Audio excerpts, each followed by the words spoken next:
Saya buka dulu. Assalamualaikum warahmatullahi wabarakatuh. Jadi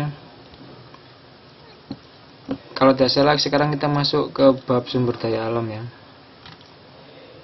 Kemarin kan terakhir kita bahas apa?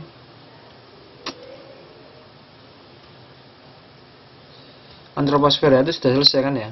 Sekarang kita masuk sumber daya alam. Jadi saya mau perlihatkan roadmapnya dulu. Ini kayaknya ini.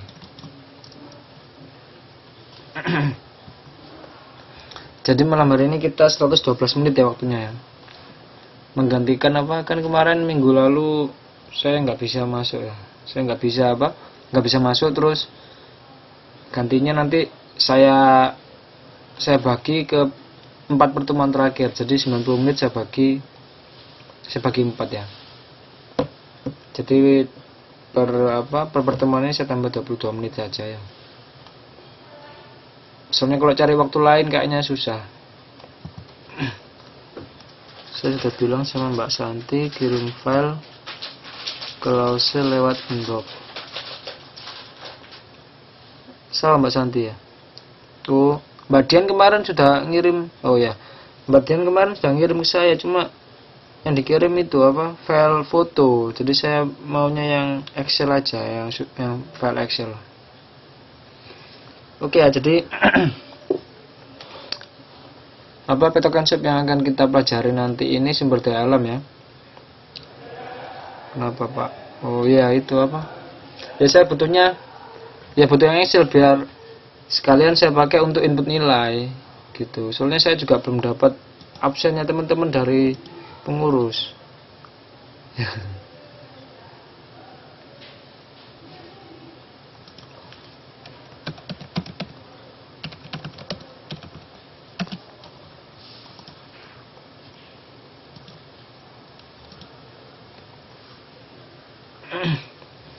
Jadi saya butuhnya Excel ya, biar sekalian saya buat untuk input nilai.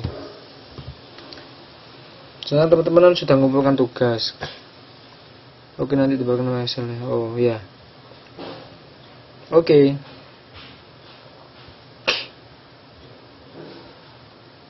Wah, berarti teman-teman angkatan 2 ini banyak yang Mbak Santi bisa kirim file Excel di Messenger. Oh iya. Ya, oke. Nah, selanjutkan aja ya, nanti itu di luar kelas saja ya. Jadi kita sekarang sumber daya alam ya. Jadi yang akan kita pelajari di buku yang sudah kita buka, buku yang sudah kita dapat ya. Jadi meliputi klasifikasi sumber daya alam ya, terdiri atas sumber daya alam yang dapat diperbarui, sumber daya alam yang dapat pulih, dan sumber daya alam yang tidak pulih ya. Jadi ini klasifikasinya yang akan kita pelajari. Kemudian potensi dan persembaran sumber daya alam ya, terdiri atas barang tambang, bahan galian, mineral, migas, dan non-migas. Kemudian ada pengelolaan sumber daya alam, terdiri atas efektif, efisien, terencana, eksploitasi secara arif dan bijaksana. Kemudian ada pemanfaatan sumber daya alam ya, terdiri atas pemanfaatan perkebunan, peternakan, pariwisata, pertanian, perikanan, perdagangan, kehutanan, dan pertambangan. Jadi ini yang akan kita pelajari di bab sumber daya alam ini ya. Sebelumnya teman-teman sudah dapat bukunya ya. Sepertinya Pak siapa namanya? Pak sudah kirim ya, sudah kirim bukunya ya ke teman-teman ya. Ini sebentar saya mau buka.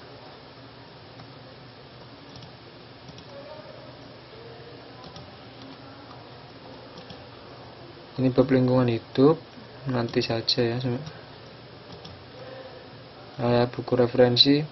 Jadi buku referensinya ya alhamdulillah sudah ya. Jadi buku referensinya nih ya, geografi ya, buku cekor dunia jilid 2 untuk kelas 11, Bambang Utoyo ya, punyanya Bambang Utoyo. Sama kan bukunya ya, seperti yang teman-teman dapat. Warnanya merah ya, merah muda. Sama ini juga, saya juga pakai ini, tapi ini Mungkin teman-teman nggak dikasih, mungkin yang dikasih yang ini aja, yang Bambang Utoyo ya, yang punyanya Bambang Utoyo ini. Oke. Saya lanjutkan.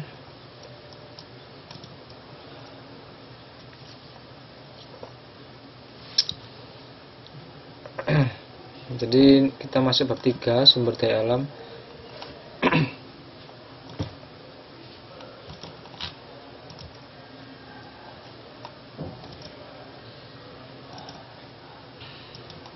Jadi seperti yang di peta konsep tadi ya, kita akan mempelajari tentang pengertian dan penggolongan sumber daya alam ya. Jenis-jenis sumber daya alam. Jadi sumber daya alam itu terdiri dari apa saja ya. Terus kemudian pemanfaatan sumber daya alam ya. Ini pendahuluannya. Jadi manusia itu merupakan makhluk penghuni bumi yang jumlahnya dari waktu ke waktu terus bertambah ya. Kemudian sejalan dengan pertambahan penduduk yang terus meningkat, maka kebutuhan sumber daya alam semakin bertambah. Jadi karena adanya pertambahan penduduk, pertumbuhan jumlah manusia, sehingga kebutuhan manusia itu perlu dicukupi ya. Maka sejalan dengan pertumbuhan penduduknya, kebutuhan sumber daya alam semakin bertambah ya.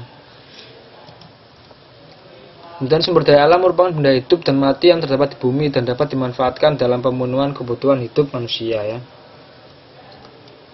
Jadi sumber daya alam itu enggak hanya benda hidup ya, tapi juga termasuk benda mati ya. Benda mati. Contohnya apa saja nanti kita akan bahas selanjutnya.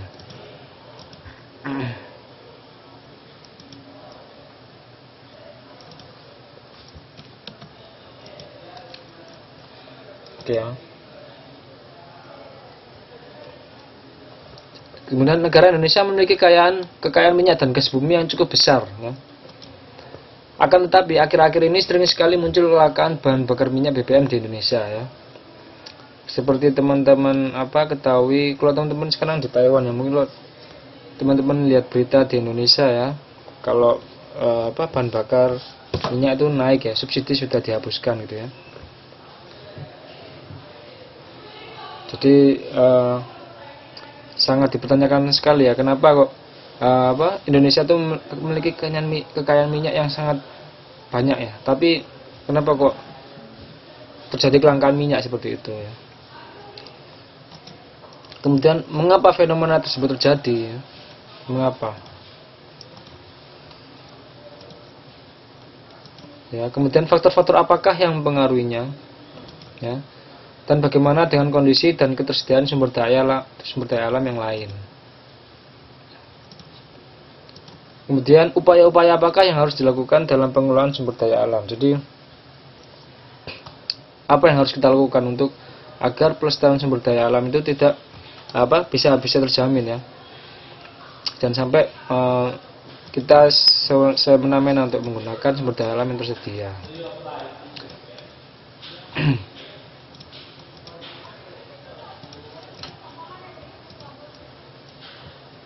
Kemudian pengertian dan penggolongan sumber daya alam. Ada yang bisa menjawab apa sumber daya alam itu apa? Pengertian sumber daya alam. Mungkin Mbak Dwi bisa jawab. Pengertian sumber daya alam apa, Mbak?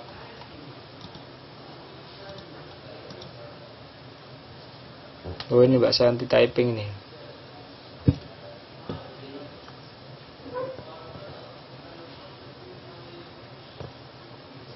Kira-kira apa pengertian sumber daya alam itu apa?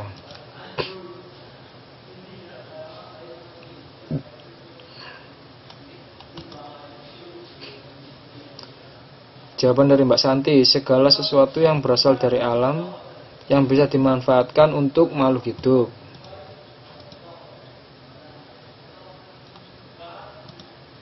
Ya, bisa. Jawaban lain?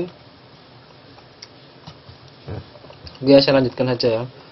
Jadi kata Mbak Santi, segala sesuatu yang berasal dari alam yang bisa dimanfaatkan untuk makhluk hidup ya. Jadi untuk makhluk hidup. Nah, ini ya. Jadi yang dimaksud jawabannya sama ya. Yang dimaksud dengan sumber daya alam atau natural resource adalah semua kekayaan bumi, baik yang bersifat biotik ataupun abiotik yang dapat dimanfaatkan untuk kesejahteraan manusia ya. Jadi kuncinya itu adalah untuk kesejahteraan manusia ya. Jadi dimanfaatkan untuk kesejahteraan manusia. Dan apa? Yang bersifat biotik ya, bersifat biotik ataupun abiotik ya. Apa itu biotik, apa itu abiotik? Bisa apa? Bisa dijawab apa itu biotik, apa itu abiotik?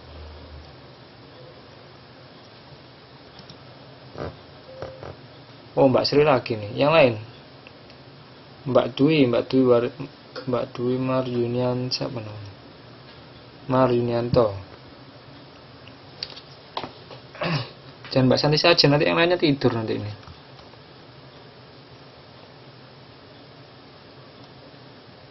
Abiotik makhluk atau benda mati. Biotik sumber daya hayati tumbuhan hewan. Biotik makhluk hidup, kata Mbak Santi ya. Biotik makhluk hidup, biotik benda mati. Kata Mbak Dwi, biotik makhluk hidup, biotik benda mati. Oke ya.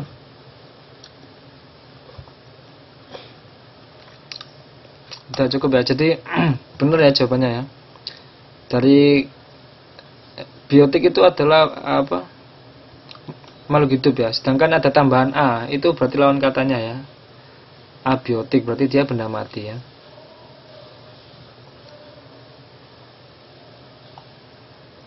Abiotik berasal dari benda mati, bahan tambang ya.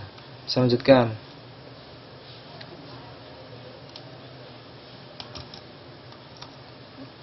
Jadi abiotik itu meliputi tanah, air, udara, cuaca, suhu, dan jenisnya. Nah, kemudian faktor biotik itu meliputi tumbuhan, hewan, termasuk manusia ya. Jadi kalau teman-teman jangan sampai kebalik ya. Bio ya, makhluk hidup ya, biotik. Berarti dia merupakan makhluk hidup. Tapi kalau ada tambahan A, itu berarti dia kebalikannya ya, abiotik. Bukan makhluk hidup artinya kan ya. Jadi dia adalah benda mati. Kemudian saya lanjutkan.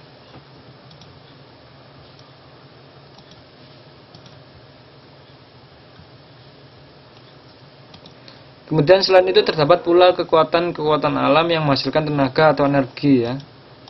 Misalnya panas bumi ya, atau geotermal. Gambarnya salah nih ya. Panas bumi atau geotermal ya. Nah, contohnya ini ya. Jadi ini beberapa contoh, ini adalah contoh energi yang menghasilkan tenaga atau energi ya. Sumber daya alam yang dapat menghasilkan tenaga atau energi, yaitu panas bumi ya.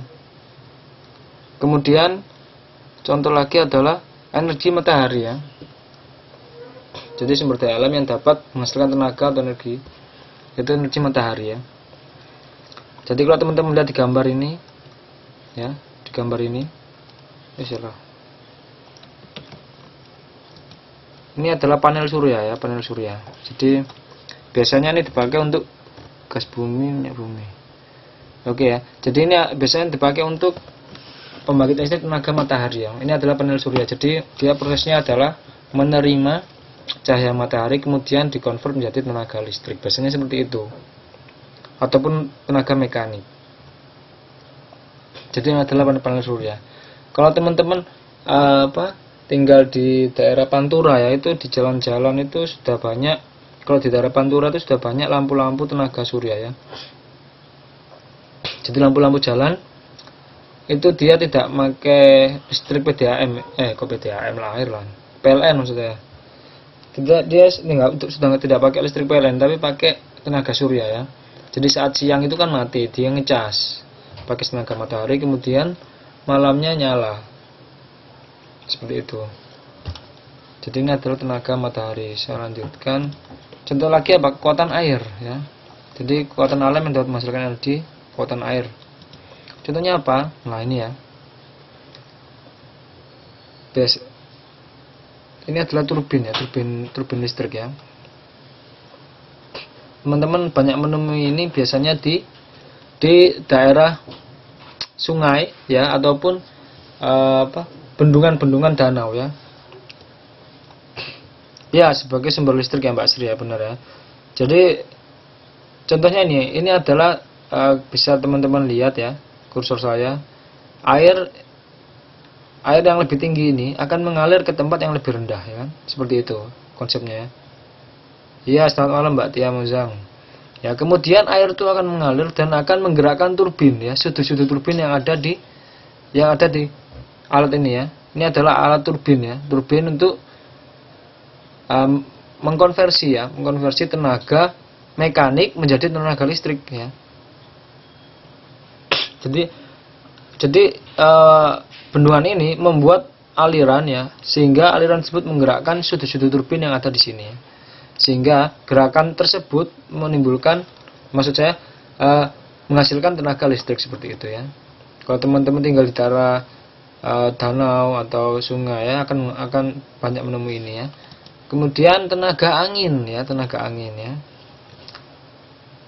Nah, sebenarnya sistemnya sama, konsepnya seperti tenaga turbin ini, tenaga air ya. Jadi di sini ada baling-baling ya. Baling-baling. Nah, ini ya. Nah, di sini ada baling-baling. Di Tanjung banyak itu ya. Jadi baling-baling ini akan digerakkan oleh tenaga matahari sehingga dia berputar ya, dan putaran tersebut menghasilkan tenaga listrik ya, seperti itu ya. Kalau seperti ini itu banyak di Belanda ya. Di Belanda itu banyak ya. Jadi negara tersebut banyak memanfaatkan angin ya. Oke. Saya lanjutkan.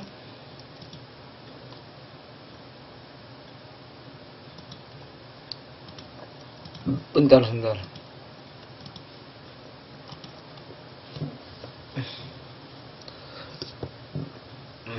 Oke ya. Ini beberapa contoh. Mbak Sri tanya, Indonesia kok jarang ya Pak? Jarang apa Mbak? Yang itu ya, yang pembangkit listrik tenaga angin ya. Pak, maaf tempat saya suaranya aku nggak ada sinyal. Oh. Mungkin sinyalnya Mbak. Oh, baling-baling ya. Jadi di Indonesia itu anginnya itu tidak stabil ya. Tidak stabil. Jadi kadang berangin, kadang tidak berangin. Padahal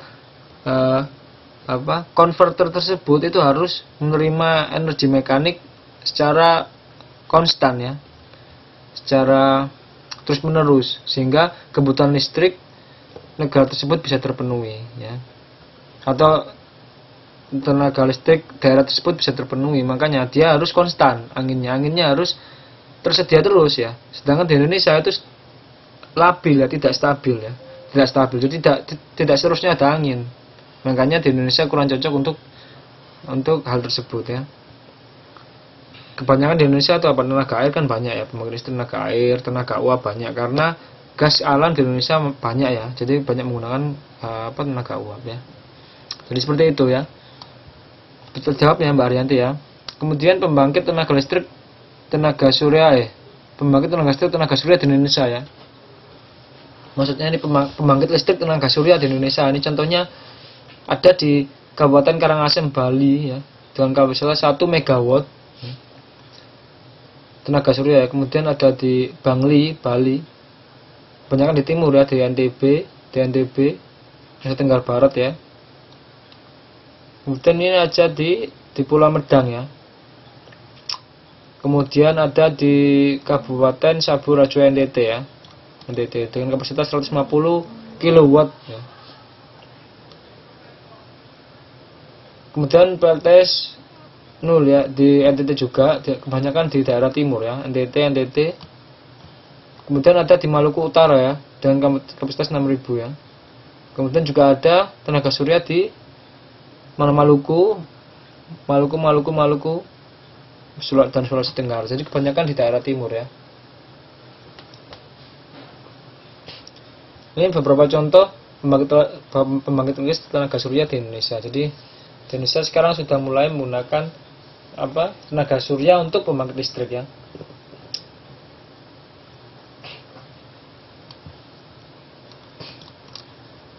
Jadi kesimpulannya, segala sesuatu yang berada di alam atau di luar manusia yang dinilai memiliki daya guna untuk memenuhi kebutuhan sehingga tercipta kesejahteraan hidup manusia tersebut dinamakan sumber daya alam ya. Jadi kuncinya apa? Untuk memenuhi kesejahteraan hidup manusia ya. Ini seperti itu.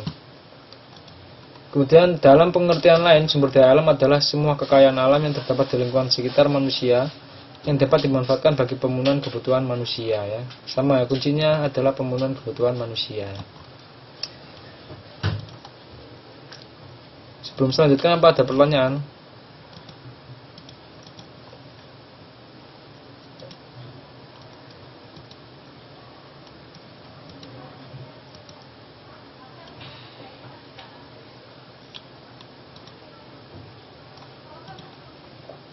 Gak ada pertanyaan ya? Saya lanjutkan. Jadi tadi kita tadi pengertian sumber daya alam. Sekarang kita masuk. Nah, tadi kan kita sudah bahas. Tadi kita sudah bahas pengertian sumber daya alam ya. Sekarang kita masuk ke jenis-jenis sumber daya alam ya.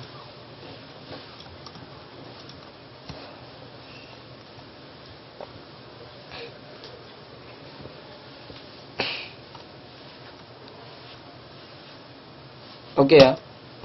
Jadi pembagian jenis-jenis sumber daya alam itu dibagi 3 ya. Jadi berdasarkan sifatnya, berdasarkan jenisnya ya, dan berdasarkan fungsinya ya. Jadi kalau berdasarkan sifatnya, ada sumber daya alam yang terbarukan atau renewable, dan ada sumber daya yang tak terbarukan atau unrenewable, kemudian ada sumber daya yang tidak habis. Contohnya apa aja ya? Yang terbarukan contohnya air, tanah, sumber hayati ya. Jadi terbarukan, dia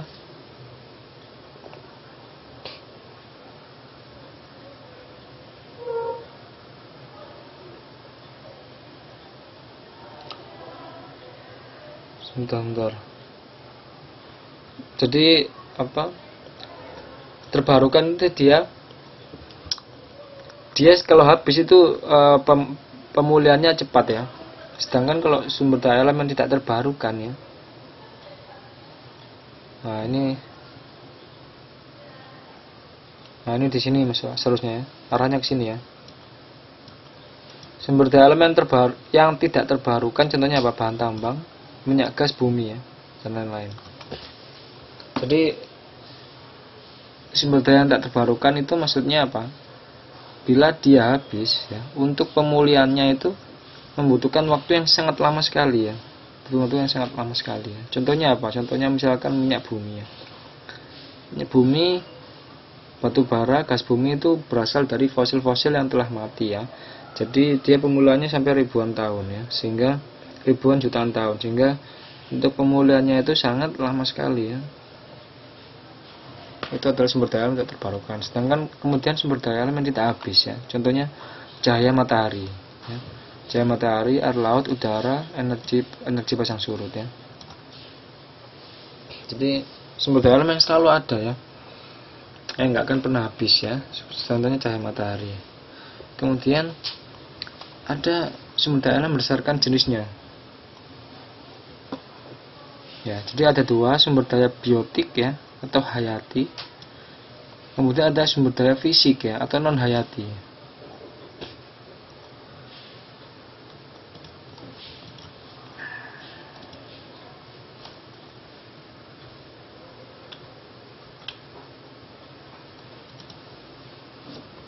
Sebentar, saya lihatkan dulu ya.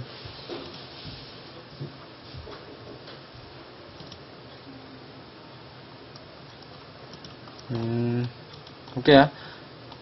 Sumber biotik atau kemudian silakan Mbak Tiramaya. Sumber daya biotik itu sumber daya alam berupa makhluk hidup seperti hewan, tumbuhan, dan makroorganisme. Sedangkan sumber daya fisik ya non hayati yaitu sumber daya alam berupa benda mati seperti tanah, air, udara, mineral, dan lain-lain ya. Itu Jadi ini merupakan skema ya, skema pembagian jenis-jenis sumber daya alam ya. Kemudian berdasarkan fungsinya ini ada sumber daya penghasil energi ya. Yaitu contohnya apa? Air, arus laut, sinar matahari, gas bumi, ya, minyak bumi dan batu bara ya. Kemudian ada sumber daya penghasil bahan baku ya, contohnya apa? Mineral, perairan hutan dan tanah. Kemudian ada sumber daya alam lingkungan hidup ya, seperti udara bersih, pemandangan alam, perairan. Ya ini beberapa skema ya, skema tentang pembagian sumber daya alam. Loh, kok ini ya? Nah, penjelasan lebih lanjut akan dijelaskan di slide berikutnya ya. Nah, ini ya, jenis-jenis sumber daya alam. Ya, kalau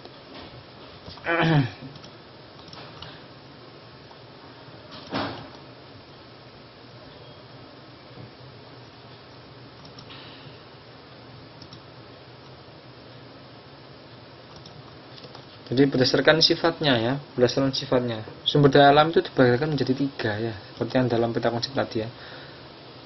Yang pertama apa? Sumber daya alam yang senantiasa tersedia di alam ya, atau sustainable resources. Jadi dia apa? Senantiasa ada dan tidak akan pernah habis ya. Hal ini terjadi karena mengalami siklus sepanjang masa ya. Jadi dia tidak akan pernah habis ya. Contohnya apa? Energi sinar matahari ya, udara, energi pasang surut air laut ya, dan sumber apa ini? Ada yang hilang ya.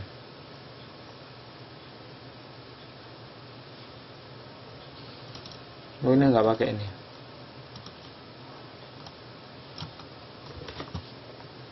Oke ya. Kemudian sumber daya alam yang dapat diperbarui ya. Contohnya apa? Salah.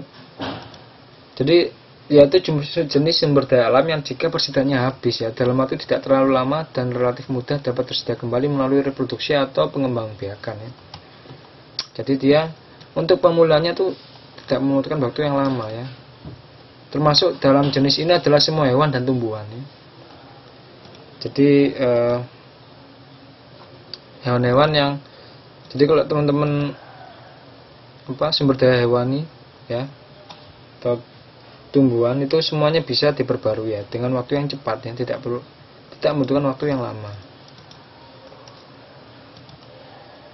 Kemudian ada sumber daya alam yang tidak dapat pulih atau tidak dapat diperbarui ya, atau non renewable resources, yaitu jenis sumber daya alam yang jika persediaannya habis sangat sulit bahkan tidak mungkin untuk menyediakannya kembali ya, karena membutuhkan waktu yang sangat lama, ribuan bahkan jutaan tahun, itu pun jika kondisi lingkungannya memungkinkan ya.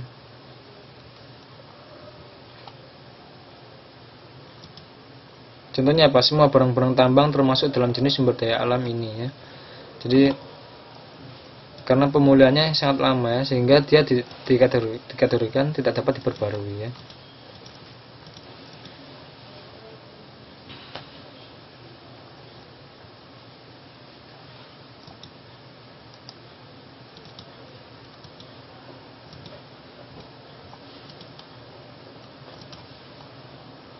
Kemudian ada sumber daya alam juga dikelompokkan berdasarkan jenisnya ya. Sumber daya alam fisik, abiotik, dan hayati ya. Sumber daya alam biotik yaitu semua kekayaan alam yang bukan makhluk hidup ya. Sedangkan sumber daya alam biotik merupakan makhluk hidup ya. Gampang ya. Jadi kalau teman-teman ada soal-soal abiotik biotik kan menguasai ya, tinggal wus. Kalau menurut potensi penggunaannya, sumber daya alam dibagi beberapa macam ya, antara lain sumber daya alam materi ya, merupakan sumber daya alam yang dimanfaatkan dalam bentuk fisiknya, misalnya batu, besi, emas, kayu, serat kapas, rosella, dan sebagainya.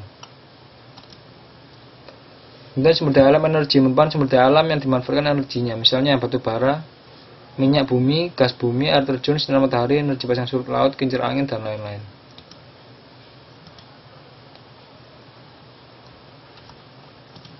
Kemudian atau sumber daya alam ruang merupakan sumber daya alam yang berupa ruang atau tempat hidup, misalnya area tanah, daratan, dan angkasa ya. Ada pertanyaan sebelum saya lanjutkan?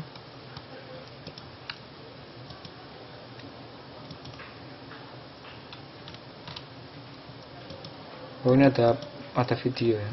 Semoga bisa. Kemudian sumber daya alam yang senantiasa tersedia, misalnya ya sinar matahari ya, air, pasang surut air laut, udara ya. Jadi ini beberapa contoh sumber daya alam yang senantiasa tersedia. Nah, ini ada video tentang sumber daya alam yang mana tadi? Tentang sinar matahari ya.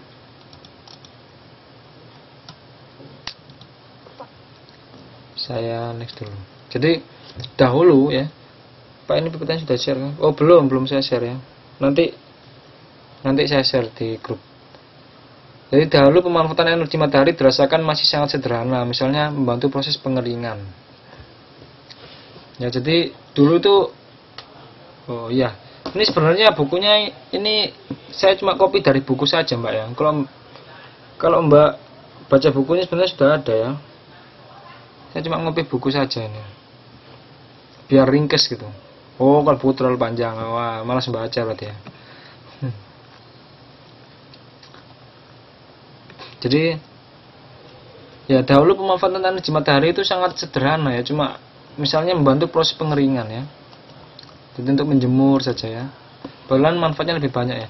Namun saat ini manusia telah mampu memanfaatkan energi matahari untuk membangkit tenaga listrik atau pengganti bahan bakar walaupun masih sangat terbatas penggunaannya ya. Jadi sekarang sudah seperti ini ya, pembangkit tenaga listrik ya, seperti yang saya ceritakan tadi ya, di daerah Pantura itu ada lampu ya, banyak di pinggir jalan itu lampu-lampu menggunakan tenaga surya sekarang ya. Ini bisa apa enggaknya? Oh, ini seharusnya ada video. Bentar, saya coba lihat videonya.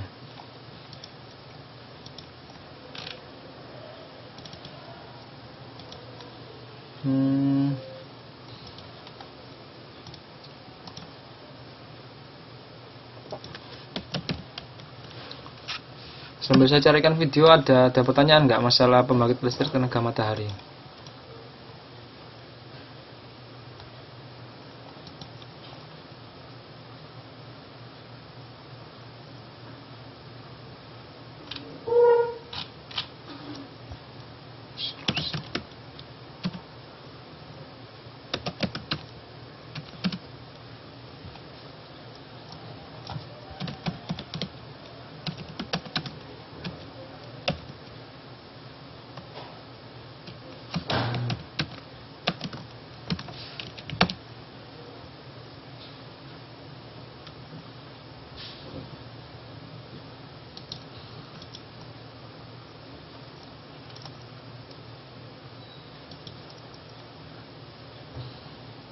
Mahasiswa Fakultas Teknik.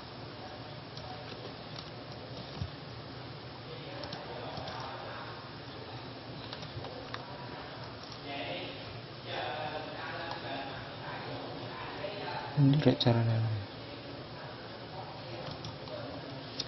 Semuanya harap lihat ini ya, harap lihat apa? Laptopnya ya. Saya share video ya. Semua udah siap ya? Jangan ada yang tidur ya. Saya play.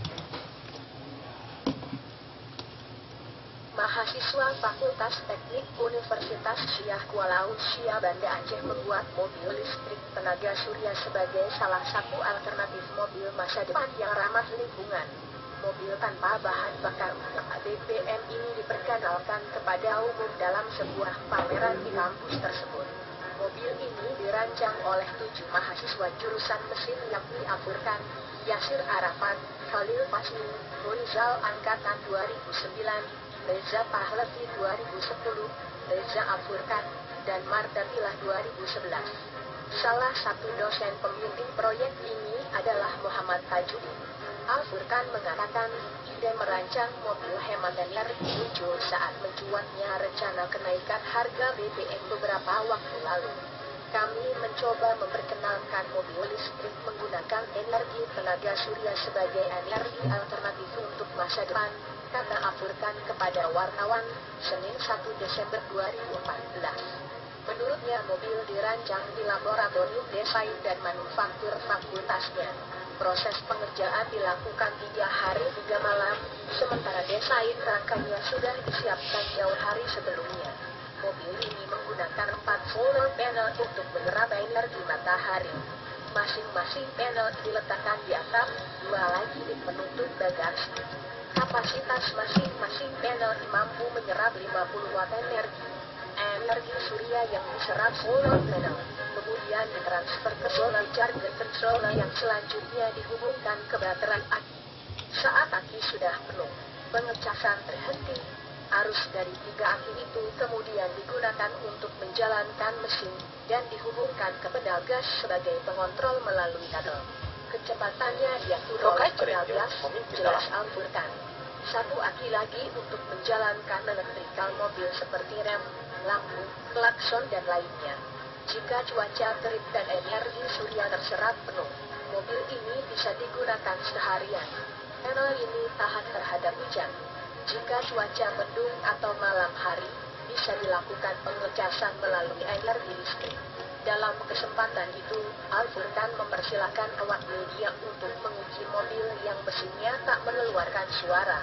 Mobil ini juga tanpa knalpot, karena tak ada pembakaran karbon sehingga lebih ramah lingkungan. Al-Furqan mengatakan sebagian besar material mobil ini dibeli dari luar Aceh. Mereka sudah menghabiskan biaya hampir 20 juta rupiah yang dikumpulkan secara swadaya melibatkan para dosen.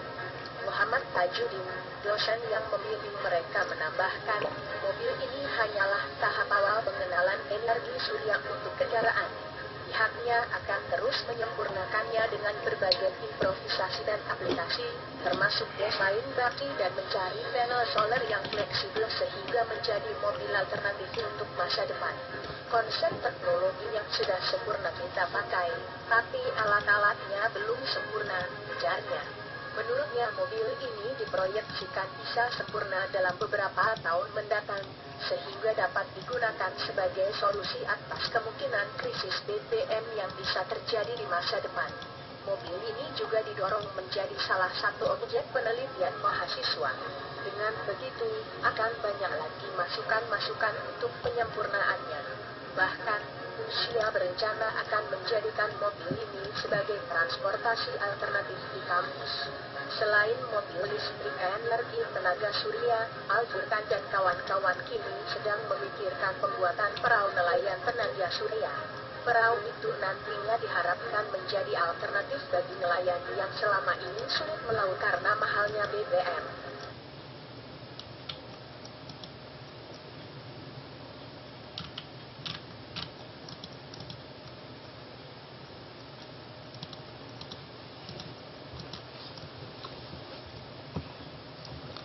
Oke, ada pertanyaan?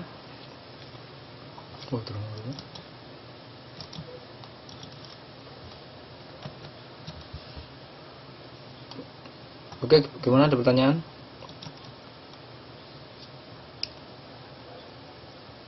Itu videonya tentang apa ya? Saya mau ngetes sih. Jangan-jangan nggak ada yang lihat ini videonya nih. Mbak Ayu. Saya nyalakan mic-nya ya Mbak Ayu ya. Oh, ini Mbak Santi typing ini. So great. Oh, nggak bisa. Oh ya, Mbak Santi saya nyalakan mic-nya ya.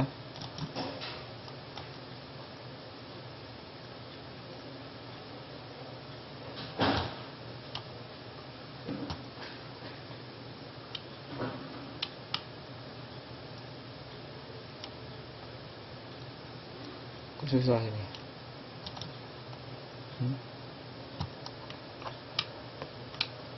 Oh, nggak ada yang bisa dinyalakan mic ini.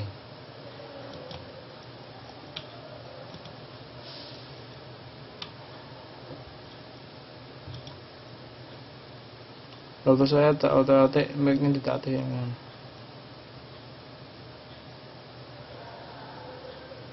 penyalannya gimana, nggak bisa saya yang nyalakan. Ini mic-nya harus saya yang nyalakan ini. Tapi kok nggak ada yang bisa dinyalakan ini ya. Kayaknya apa laptopnya teman-teman nggak kompatibel untuk mic.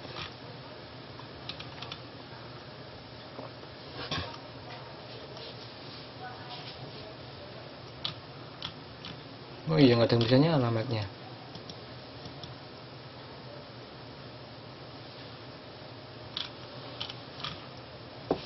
Nggak ada mic-nya punya saya. Oh.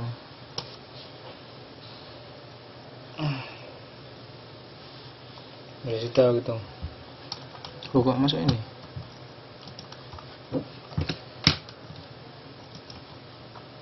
Wah ya, nggak ada yang bisa nyala nih mic-nya nih. Ya sudah itu. Saya lanjutkan aja ya. Tadi sudah masuk sinar matahari ya. Oke.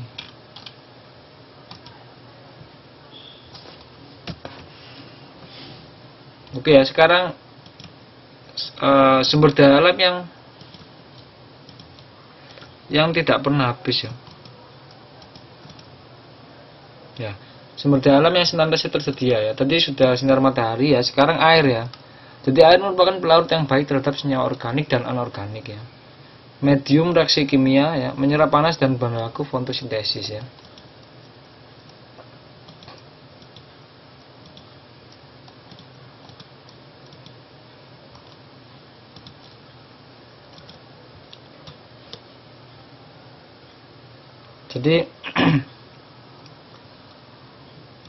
Jadi di buku ini ada tentang kapasitas lapangan ya. Jadi apa itu? Kemampuan tanah untuk menyimpan atau menahan air ya. Itu disebut kapasitas lapangan ya. Suaranya nggak ada. Udah nyala komeng saya. Yang lain bisa dengar ya suara saya. Nah ini ya. Air yang terdapat dalam tanah ada beberapa macam ya. Jadi beberapa macam air yang terdapat dalam tanah ya. Air kimia ya, yaitu air yang terikat kuat karena persenyawaan kimia ya. Oleh karena itu tidak dapat dimanfaatkan oleh tanaman.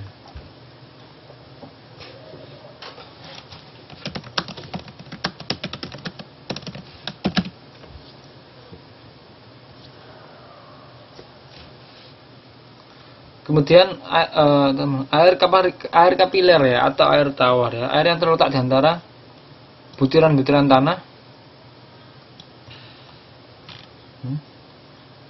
Yang lain bisa dengar suara saya.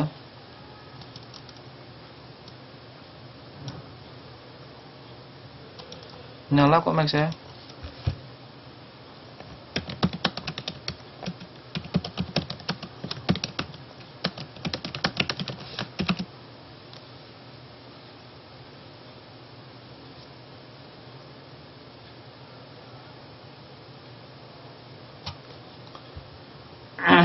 Jadi oh iya, mungkin Mbak Dwi mungkin internetnya mungkin kurang lancar. Ya, kemudian air kapiler atau air tawar ya, itu air yang terletak di antara butiran-butiran tanah ya atau pori-pori karena adanya gaya kapiler. Dan air ini yang biasa digunakan oleh tanaman-tanaman sehingga disebut air tanah ya. Kemudian ada air higroskopis atau air hidrasi, yaitu air yang terdapat pada permukaan molekul tanah yang hidrofil dan terikat oleh koloid tanah ya, serta tidak dapat digunakan oleh tanaman. Kemudian ada air gravitasi, yaitu air yang berlebihan dari kapasitas lapangannya. Tadi kapasitas lapangan sudah dijelaskan ya. Tidak banyak digunakan oleh tanaman dan selalu bergerak mengalir karena pengaruh gaya gravitasi ya. Jadi memang air itu selalu bergerak dari permukaan yang lebih tinggi ke permukaan yang lebih rendah ya. Kecuali kalau dia pakai sanyo ya, beda ya. Kemudian udara ya. Yaitu sumber daya alam yang juga selalu ada, yaitu lapisan udara ya. Lapisan udara. Atmosfer bumi terdiri atas 4 lapisan utama ya, yaitu troposfer ya, stratosfer, mesosfer, dan termosfer ya.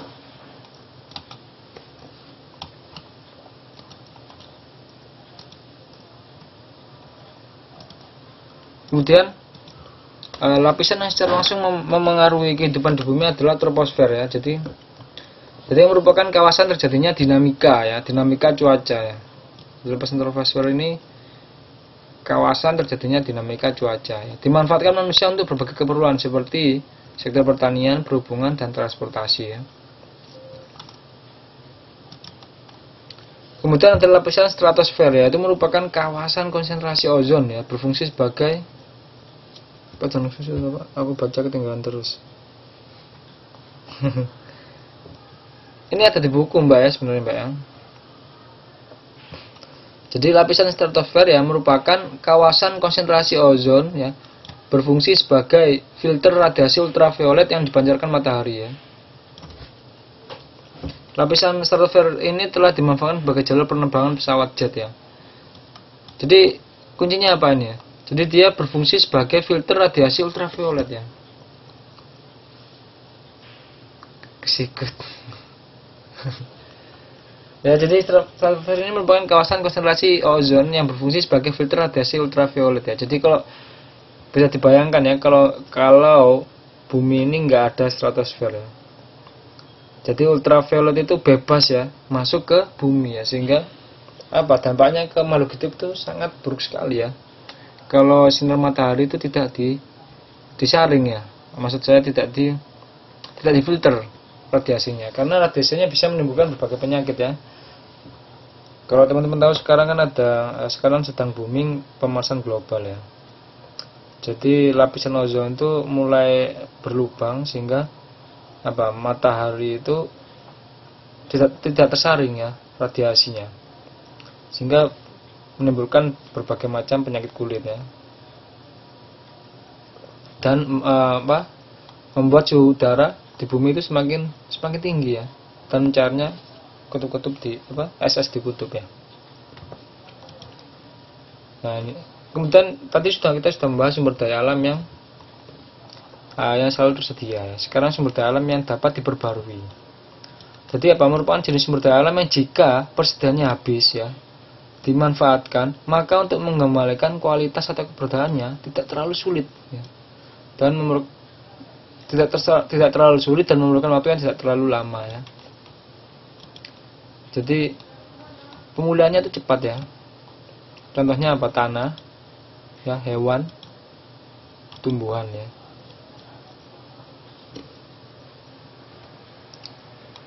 Tanah ya, menurut Marbut tahun 1940 ya, mengartikan bahwa tanah adalah suatu sistem kompleks dari lapisan luar kerak bumi dengan ketebalan yang berbeda-beda serta warna, struktur, susunan, sifat kimia, fisika, dan biologisnya yang berbeda-beda pula ya. Jadi tanah itu merupakan hasil alam yang terbentuk dari proses destruktif berupa pembusukan senyawa organik dan pelapukan batuan, serta proses sintesis berupa pembentukan mineral ya. Kemarin sudah itu ya, ini teman-teman ini semester 3 ya. Kemarin flora fauna, ini ada di pembentukan tanah kan, kemarin kan kelas 1 ya. Waktu kelas 1 kan ada pembentukan tanah ya. Seharusnya teman-teman sudah tahu ya proses terbentuknya tanah ya. Karena kemarin kelas 1 di semester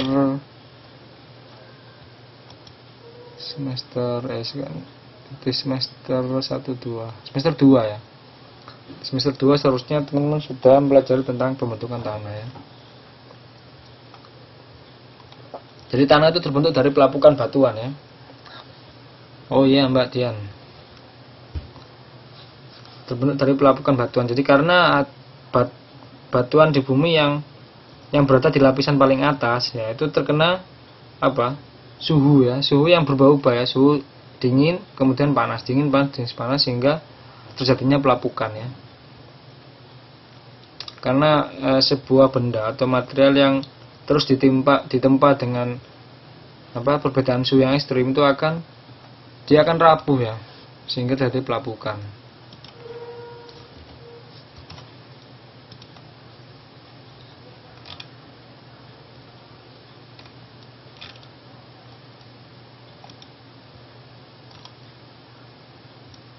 Jadi tanah ini terdiri dari beberapa lapisan ya. Antara lain ya, topsoil ya, atau lapisan atas ya. Topsoil, top itu kan artinya atas ya.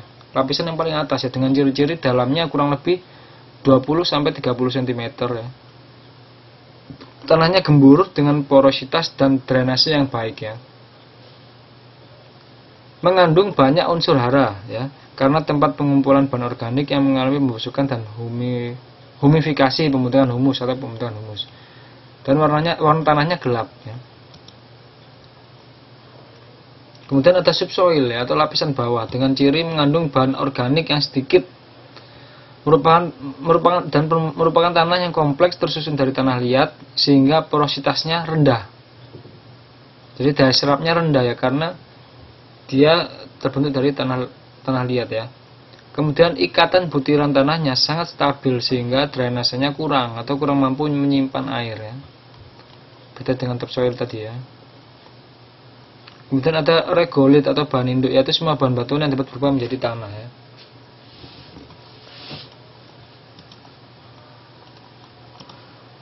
Dan kemudian ada bedrock ya, atau batuan dasar, yaitu lapisan yang paling dalam ya, berupa batuan yang tidak mengalami pelapukan dan tempat penyimpanan air bawah tanah dan terdapatnya aliran air bawah tanah ya.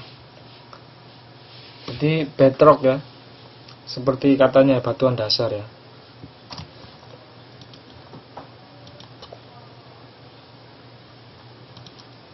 Kemudian the next ya, proses pembentukan tanah bisa mencapai 100 sampai 100.000 tahun ya, dari bahan induk ya, bahan regolit pada horizon C yang mengalami perubahan bentuk menjadi bentuk tanah yang biasa digunakan untuk pertanian. Bahan induknya sangat bervariasi sebagaimana pada bagian berikut ya. Nah ini ya. Jadi beberapa bahan induknya itu bahan mineral. Ini bagian pembagian bahan induk ya, ada bahan mineral dan bahan organik ya. Jadi bahan mineral ini contohnya apa? Bahan bakunya granit, basal, andesit, riolit, diorit, gabbro, konglomerat, dolomit ya. Dan ada bahan bukan baku, endapan glasial dan bahan loess. Sedangkan untuk bahan organik itu dia biasanya berasal dari sisa tumbuhan dan hewan ya. Sebelumnya apa ada pertanyaan?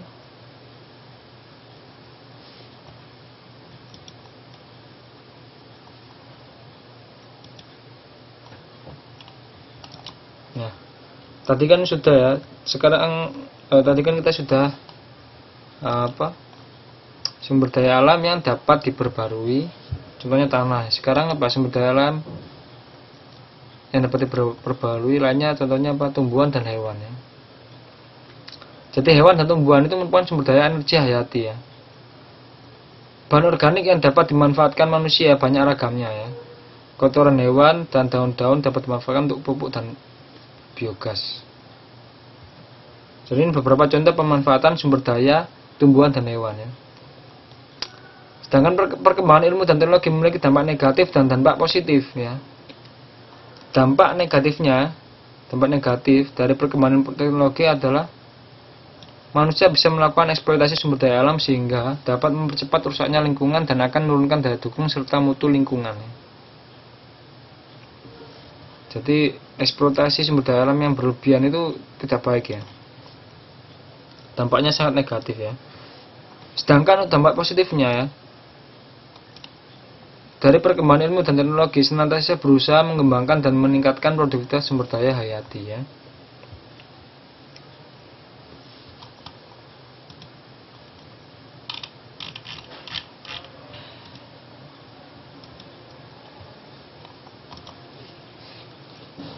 Oke, ada pertanyaan? Wah ini sayang mic-nya nggak bisa nyala ya. Kalau bisa nyala enak ini.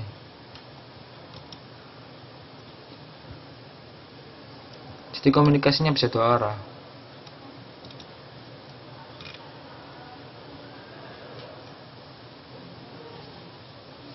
Mbak Dian juga belum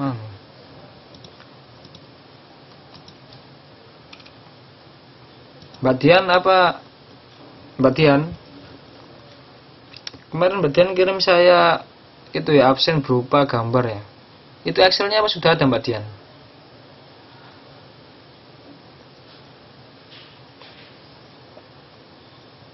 Kalau nggak ada ya nanti, ini Mbak Santi katanya mau ngirim ya.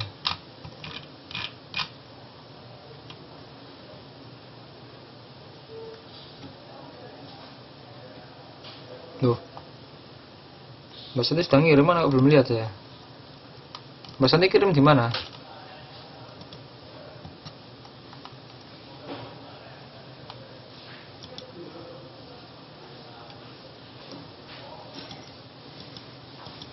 Belum ada ya, belum ada yang masuk ini.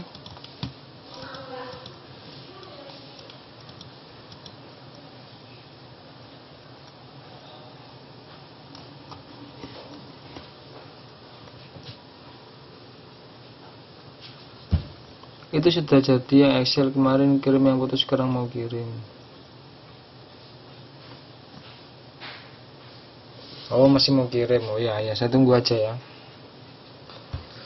Oke, saya lanjutkan ya. Jadi sekarang sumber daya alam yang tidak dapat diperbarui ya, seperti katanya ya. Jadi merupakan jenis sumber daya alam yang jika persediaannya habis ya, dimanfaatkan, maka untuk pengadaannya, untuk pengadaan kembali sangat sulit ya, bahkan tidak mungkin ya.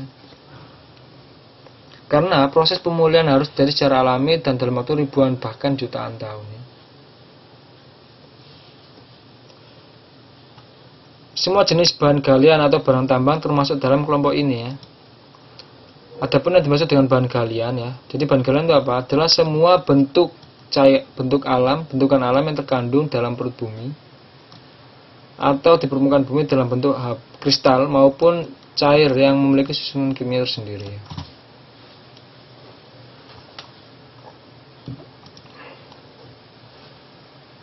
Jadi ini beberapa contoh bahan galian yang dikelompokkan dalam 3 golongan ya. Ya, bahan galian A. Jadi ada bahan galian A, yaitu bahan galian strategis, bahan galian B, bahan galian vital ya, kemudian ada bahan galian C ya. Jadi bahan galian A yaitu semua jenis barang tambang yang sangat penting bagi pertahanan dan keamanan negara serta sangat potensial bagi stabilitas perekonomian negara ya. Contoh galian A antara lain minyak ya, minyak bumi, gas alam, batu bara, aspal, timah, nikel, bauksit, tembaga dan bahan-bahan radioaktif ya. Jadi ini bahan-bahan ini penting ya, bahan-bahan penting bagi negara tersebut ya. Makanya kenapa disebut bahan galian strategis ya. Kemudian ada bahan galian vital ya, yaitu semua jenis barang tambang yang menguasai hajat hidup orang banyak ya. Kenapa disebut bahan galian vital ya? Contohnya apa? Emas ya, emas, perak, platina dan wolfram ya. Karena dia merupakan merupakan kebutuhan yang sangat dibutuhkan ya oleh orang-orang sekitar ya. Kemudian bahan galian C ya, yaitu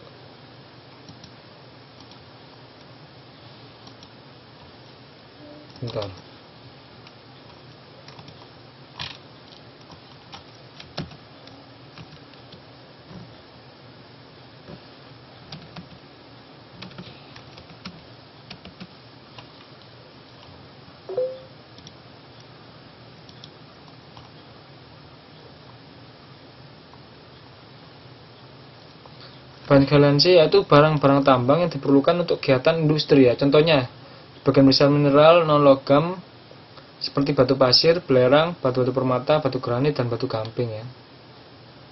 Jadi ini beberapa contoh ya.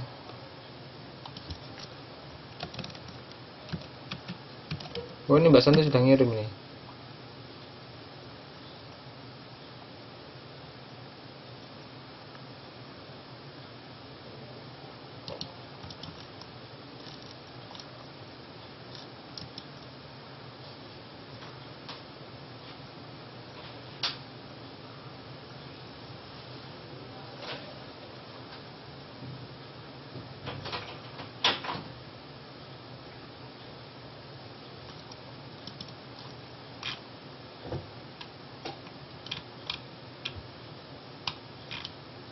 Oh ya Mbak Santi sudah saya terima nih Mbak Santi absennya. Oke.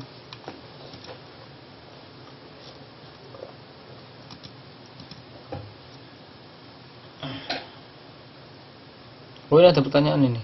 Wolfram itu apa, Pak?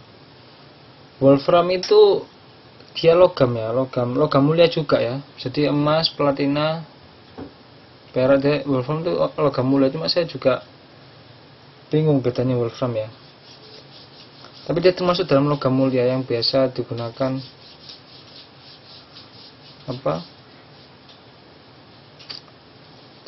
digunakan masyarakat. Cuma saya bingung wolfram ini. Yang saya tahu dia itu termasuk dalam logam mulia, itu aja.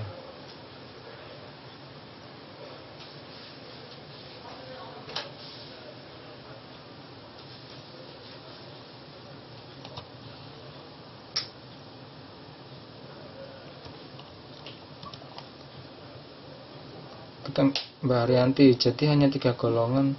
Ya, kalau di buku yang saya dapat ini 3 golongan dia.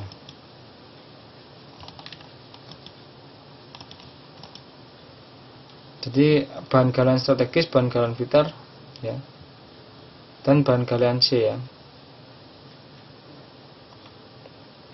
Ada pertanyaan lagi? Wah, waktu kita masih banyak ya. Soalnya sudah capek ya.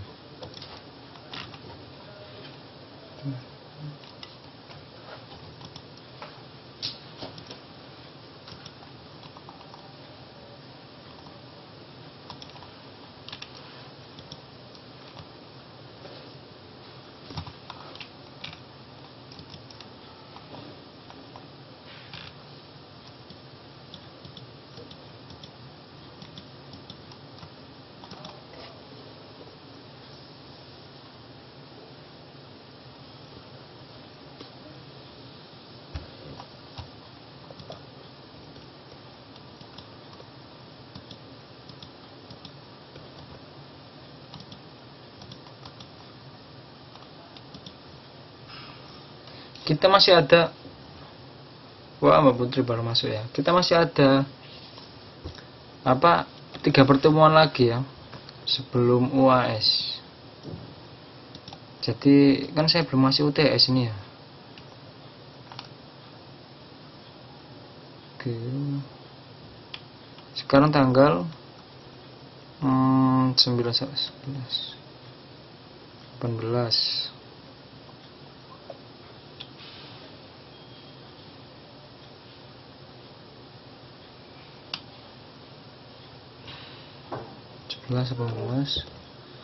Oktober, 16 Oktober. Jadi kita ada 3 pertemuan lagi. Ini teman-teman belum saya kasih soal UTS ya. Kira-kira UTS-nya mau saya kasih kapan? Malam ini atau besok?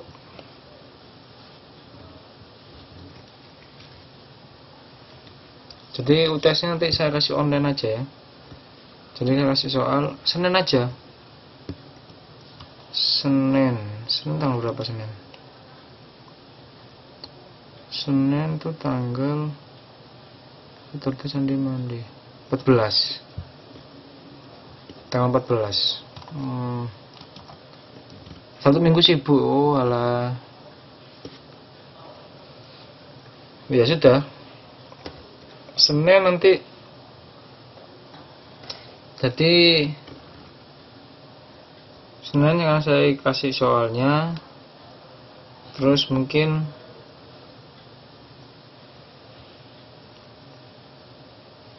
tapi kalau saya kasih tugas bisa ya. Saya kasih tugas ya.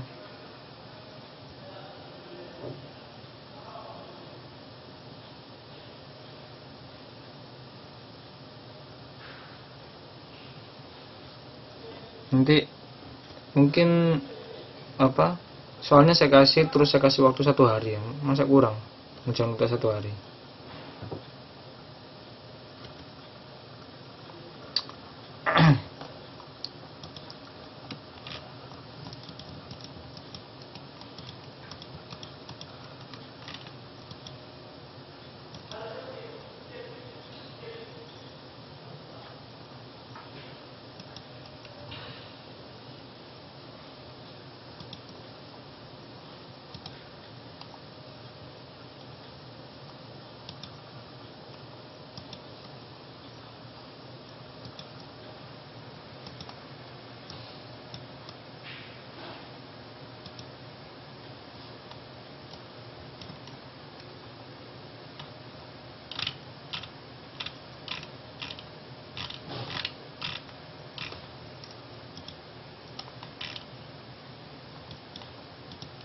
Oh, ini kok selesai nih. Bentar.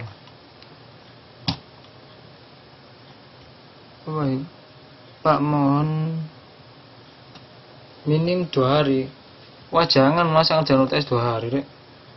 Biasanya ngerjain UTS itu cuma 3 jam. Saya 1 hari ini sudah banyak nih. Masa ngerjain UTS mau 1 minggu kan kelamaan. 24 jam aja. Oh iya. Jangan ngerjain 2 hari lah. Oh, paling soalnya lo gampang. Sambil merem aja bisa.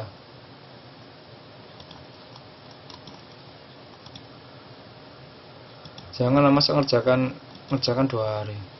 Kalau ngerjakan tugas saya kasih deadline 1 minggu, tapi kalau UTS ya janganlah. Duh.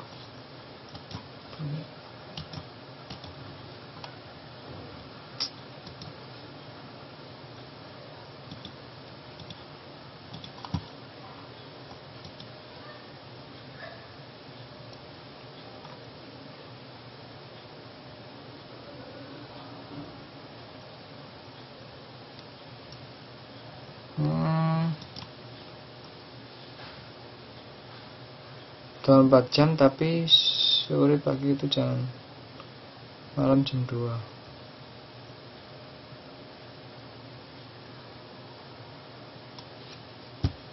Share pagi, jangan malam jam 2. Oh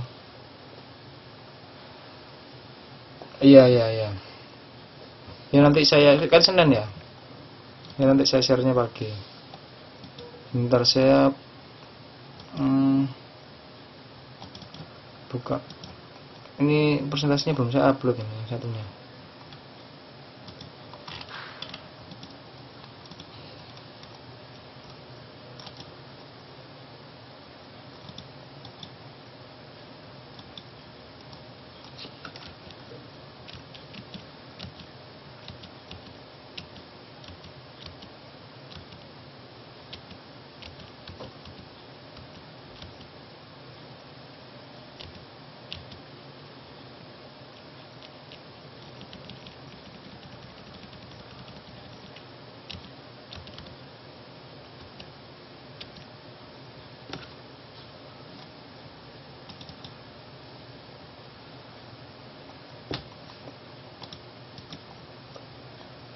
Ada tutor SHR ini apa sore itu maksudnya ya? Ada tutor sore jam 2/3 malam. Pagi sampai pagi. Biasanya saya ngasih tugas itu deadline-nya, misalkan saya ngasihnya Senin ya. Saya ngasihnya Senin. Biasanya deadline-nya itu saya kasih share. Biasanya saya kasih deadline itu Selasa sampai jam 12 malam seperti itu.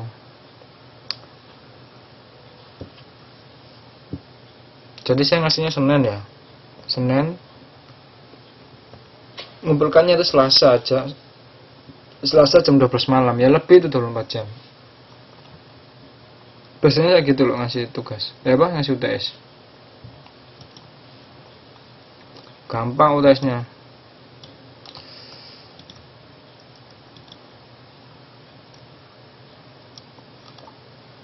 Waktu kita masih banyak ini.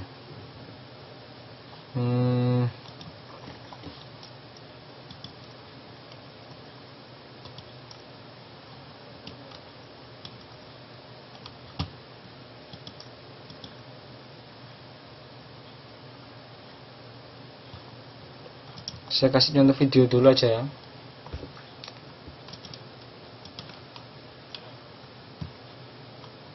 Tentang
Oke, ini saya kasih contoh. Tadi kan kita saya jelaskan tentang pembangkit listrik tenaga air ya. Ini ada contoh video tentang pembangkit listrik tenaga air ya. Bisa dilihat ya.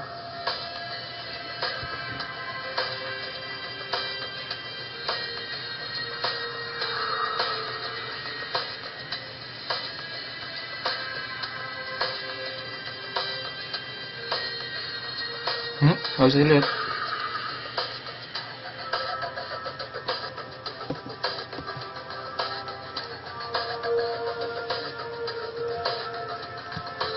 Yang lainnya gimana? Oke, saya back dari awal ya.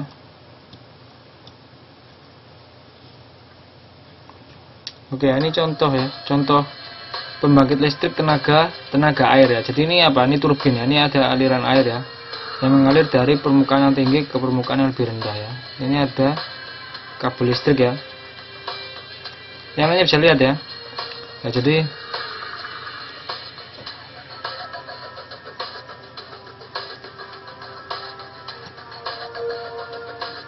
ya ini ya water headnya ya. Jadi ketinggian air ya diatur seperti ini ya. Dia mengalir ya, mengalir dia memang dibuat sistem aliran seperti ini. Kemudian dia mengalir dan memutar sudut-sudut turbin.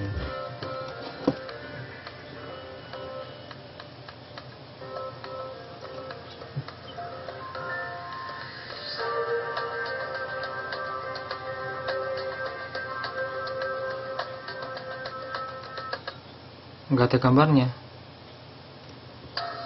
Oh, mungkin punyanya mbaknya belum ya, flashnya belum diupdate mungkin ya.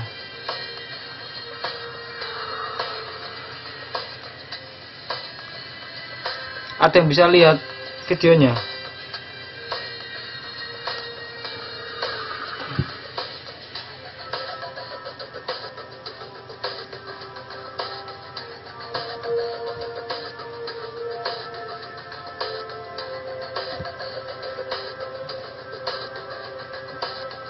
Oh iya, berarti punyanya teman-teman ini, punyanya Mbak Munia ini mungkin sama Mbak Santi. Flash player-nya belum diupdate-nya Mbak Putri tanya, jadi air mengalir dari atas ke bawah itu ya, itu muter-muter kayak bus itu apa Pak? Oh ini yang seperti saya bilang, ini sudu-sudu turbin. Jadi di sini dia memanfaatkan aliran air ya, yang akan memutar sudu-sudu turbin ya. Ini yang guys ya, ini yang memutar sudu-sudu turbin, sehingga dia mengkonversi tenaga mekanik menjadi tenaga listrik ya. Ini turbinnya ya, besi-besi ini sudu-sudu turbin ya.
Saya carikan video lagi ya.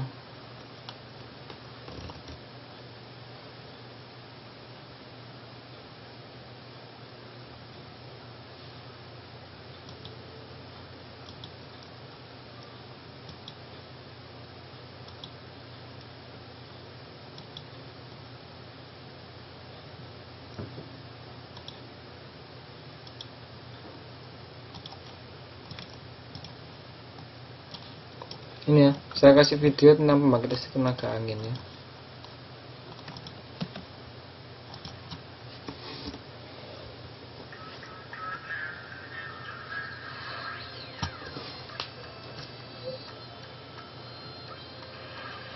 Halo teman-teman, saya Gusti Ayu Alis dan rekan saya Yanto. Nah, pada kesempatan ini kami berdua ingin membuat alat pembangkit listrik tenaga angin yang sederhana. Adapun alat yang kita gunakan akan diperkenalkan oleh Saudara Agus. Nah, baik teman-teman, di sini kita memiliki alat yang terdiri dari bola mainan anak-anak yang dibelah menjadi dua bagian. Kemudian tiangnya terbuat dari besi, kita buat menyilang. Kemudian ini karet dari sendal jepit dan Jadi ini contoh ya, contoh apa? kontrol kita Contoh pembangkit listrik tenaga angin sederhana ya. Miniaturnya ya, contohnya ya. kemudian di belakang saya ini Hmm. ini aktif dan yang ini adalah dinamo di PD player yang sederhana yang kecil. Kok begini terus? Adapun fungsi dari alat-alat ini yaitu sebagai pembangkit listrik tenaga angin sederhana yang akan kita rangkai.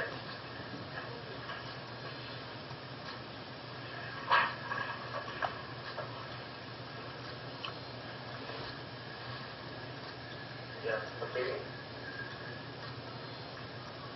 Ya, fungsinya adalah ketika angin menerpa bagian bola yang jekung, maka angin akan menggerakkan balik-balik tersebut. Kemudian gaya putar ini akan diteruskan ke dinamo. Pada dinamo tersebut akan terjadi gaya medan magnet karena terdiri dari kumparan dan magnet. Gaya medan magnet inilah yang akan menghasilkan energi listrik. Adapun pengukuran besarnya energi listrik yang dihasilkan akan kita peragakan berikutnya.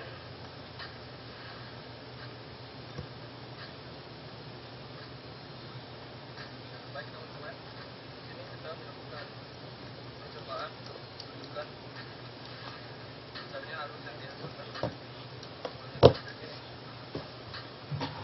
Mana sesuai dengan pengamatan ini, besarnya arus yang dihasilkan yaitu berkisar antara 0,5 miliampere sampai 8.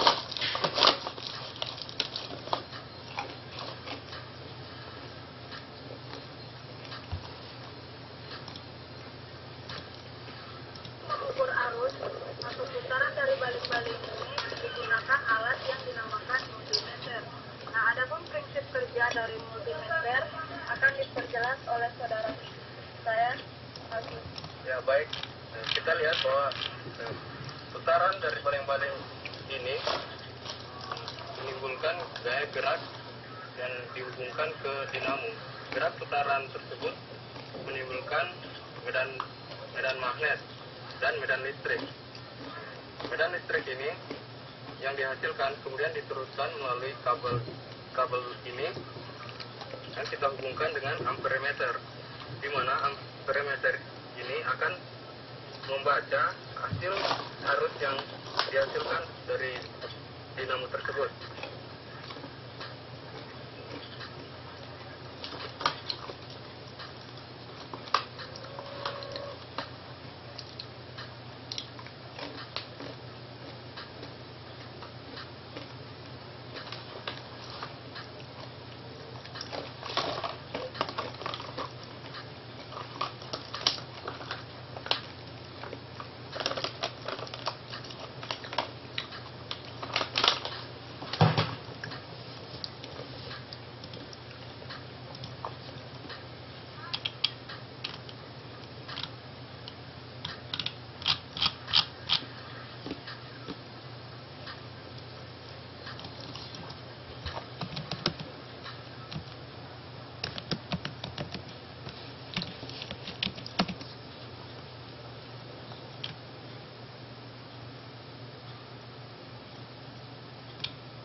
Ya, gimana? Gimana Pak? Ada pertanyaan tentang pembangkit listrik tenaga angin tadi? Jadi tadi dinamo itu ya fungsinya untuk apa? Merubah energi mekanik ya, putaran energi mekanik ya, dirubah menjadi energi listrik ya.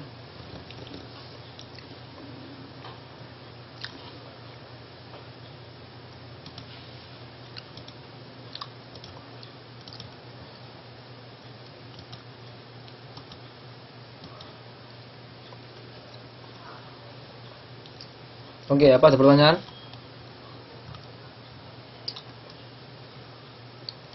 Kalau nggak ada pertanyaan, saya kasih tugas ya. Jadi kita ini kan sekarang masuk pemanfaatan sumber daya alam ya.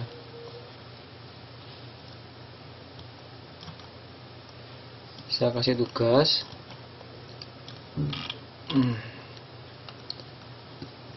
Deadline-nya minggu depan ya. Jadi 1 minggu ya. Seperti biasa ya. Kata Mbak Arianti, jadi itu intinya tergantung kecepatan anginnya. Iya. Kan seperti yang dikatakan video tadi ya. Semakin cepat anginnya,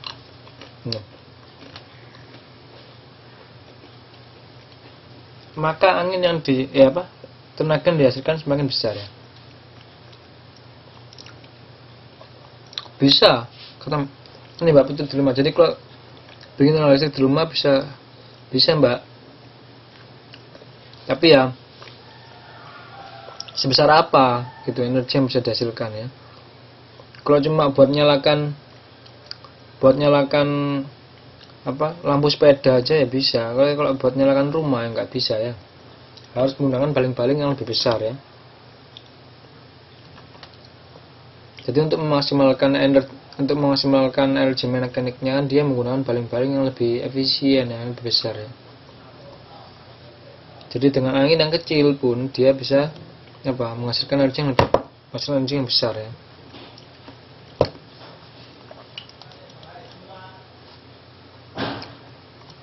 Oke ya. Jadi ini kita masuk pemanfaatan sumber daya alam ya. Oh kirain buat ngecas HP. Wah.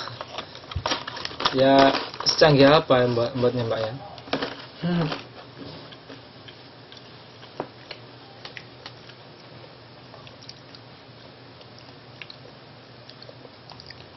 Tapi sekarang baterai sudah gampang, nggak perlu susah. Kan seperti yang saya bilang tadi ya, butuh angin yang konstan. Kalau anginnya datang terus nggak datang kan susah ya. Kalau anginnya labil ya, harus angin yang stabil ya. Oke ya. Jadi kita tadi sudah masuk ke pengertian dan penggunaan sumber daya alam ya, sudah jelas. Kemudian kita tadi sudah belajar tentang jenis-jenis sumber daya alam ya. Sudah sangat jelas sekali ya jenis-jenis sumber daya alam ya, apa saja tadi ya. Mbak Arianti, kalau yang tadi air dari tempat tinggi ke tempat rendah dan digunakan sumber listrik. Jika dari air yang tempatnya rendah tidak bisa ya Pak. Jadi gini ya Mbak Arianti ya, tadi kan video tadi kan memanfaatkan energi mekanik. Sebenarnya yang dimanfaatkan adalah energi mekanik ya. Jadi bagaimana kita bisa membuat energi mekanik tersebut ya. Jadi energi mekanik itu adalah energi gerak ya, putaran itu adalah energi mekanik ya. Jadi air itu dimanfaatkan untuk memutar baling-baling ya, untuk membuat energi mekanik tersebut ya. Seperti angin tadi kan dia memutar baling-baling ya, sehingga timbullah energi mekanik yang dikonversi pada dinamo sehingga menjadi energi listrik ya. Sebenarnya konsepnya itu aja ya. Sebenarnya konsepnya seperti itu. Jadi energi mekanik ya berupa putaran yang dikonversi oleh dinamo menjadi energi listrik. Konsepnya cuma seperti itu. Tinggal kita bagaimana membuat energi mekanik tersebut. Salah satunya dengan bantuan air yang mengalir dari atas ke bawah, atau dengan angin yang berembus. Kemudian bisa dengan tenaga gelombang atau pasang surut air laut ya. Jadi itu konsepnya sebenarnya seperti itu ya. Jadi kalau untuk jika dari air yang tempatnya rendah, ya kan tidak bisa air mengalir dari tempat rendah ke tempat tinggi, kan nggak bisa kalau nggak pakai sanyu ya.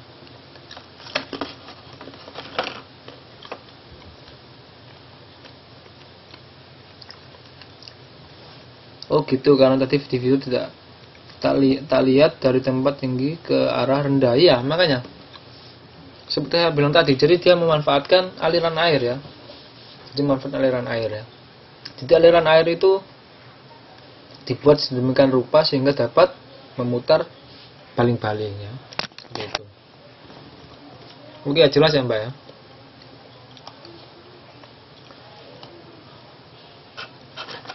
Oh, saya harusnya manggil Bu Haryanti nih, bukan Mbak ya kayaknya ya.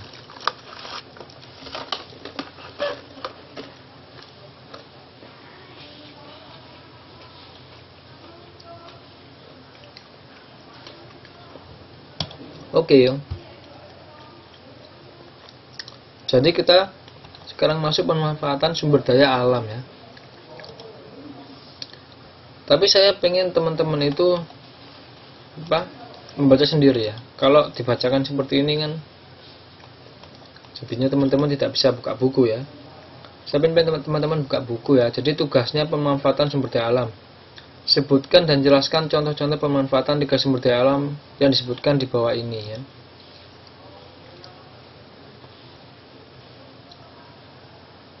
Pemanfaatan sumber daya alam yang dapat diperbarui, pemanfaatan sumber daya alam yang tidak dapat diperbarui, dan pemanfaatan sumber daya alam yang mempunyai sifat gabungan ya.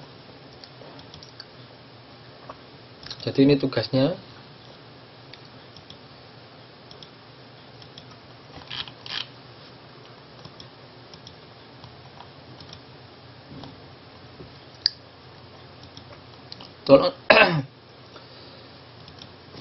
Tolong dikerjakan. Jadi pemanfaatan ya, bukan contoh sumber daya alamnya, pemanfaatan ya.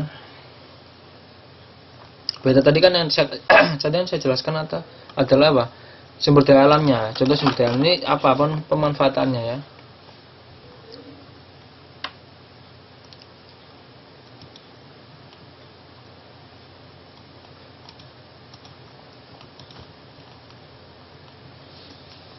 Pertanyaan, deadline-nya 1 minggu ya, minggu depan ya.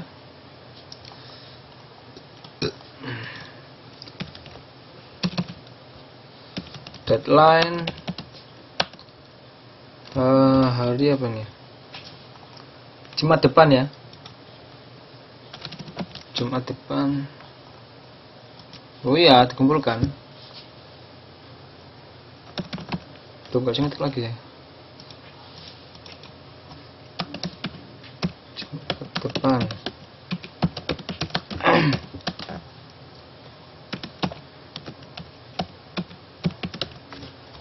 Tanggal 18 ya ini ya. Oh ya.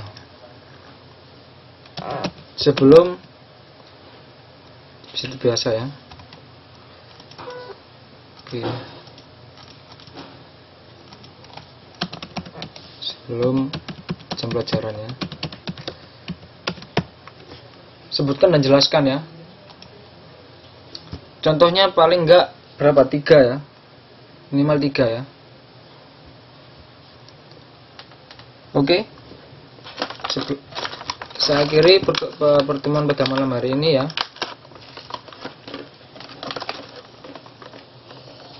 Ada pertanyaan?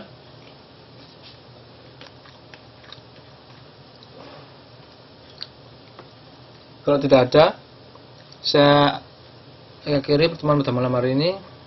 Terima kasih atas pertanyaannya. Assalamualaikum warahmatullahi wabarakatuh.